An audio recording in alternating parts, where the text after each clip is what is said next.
mais riche des valeurs de la patrie. Cet homme qui a mené de front plusieurs vies est né le 21 mars 1929 à Corano en Corse, dans un milieu très modeste, de père vosgien et de mère corse. Adolescent, il est pendant la guerre en région parisienne à Rosny, dans la pension de M. Marcel Clerbois, fidèle au maréchal, qui y héberge aussi de nombreux enfants juifs et dont Roger chérira toujours la mémoire. L'été 1944, à l'âge de 15 ans, échappé de l'internat dans l'euphorie de la libération prochaine, il réussit au péril de sa vie et sous le feu à s'emparer dans un train de munitions en gare de Rosny de 2 mitrailleuses allemandes que le patriote M. Clerbois, non sans l'avoir sévèrement sermonné, ira ensuite remettre au libérateur.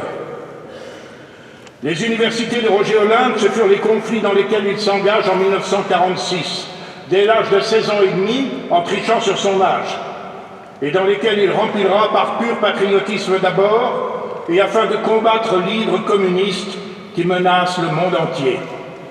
En Indochine, il sert d'abord comme fusilier marin dans la première division navale d'assaut, puis comme parachutiste dans la première brigade de commandos parachutistes. Réengagé 2 fois, il restera jusqu'en 1957. Il participe au tout dernier combat sur les hauts plateaux après la chute de Dien Bien Phu. De retour en France, après avoir été instructeur à l'école commando de Bayonne, il part pour l'Algérie, dans le commando du 8e régiment de parachutistes d'infanterie de marine, où il accomplit des exploits militaires extraordinaires, dont l'infiltration à plusieurs reprises sous un déguisement de groupe de Fellaga. Exploits qui lui valurent de multiples distinctions.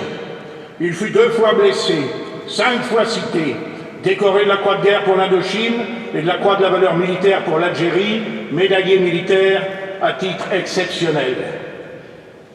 Démobilisé, il se fait animateur social dans cette Algérie encore française, à laquelle, comme il a été dit, il restera fidèle jusqu'au bout. Il sera directeur de la maison de jeunes de Tébessa et moniteur de centaines de scouts musulmans.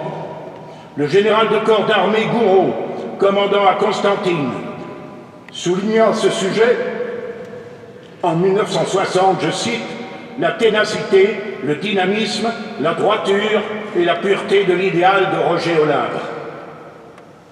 Rebelle par fidélité à la parole donnée, il anime le maquis Bonaparte dans le Constantinois, composé principalement de musulmans fidèles à la France, dont il n'accepte pas l'abominable abandon. Sur le point d'être capturé, il refuse de verser le sang français. Sa fidélité revendiquée à la parole donnée lui vaut une condamnation à 14 ans de prison. Libéré en 1965, il se relance aussitôt dans l'action militante, dans la campagne présidentielle, et il est notamment l'héroïque président de l'association de soutien au malheureux Sud-Vietnam, ce qui lui valut en 1968 un début de lynchage par des émeutiers gauchistes dont il ne réchappa que d'extrême justesse. J'ai connu Roger Olinde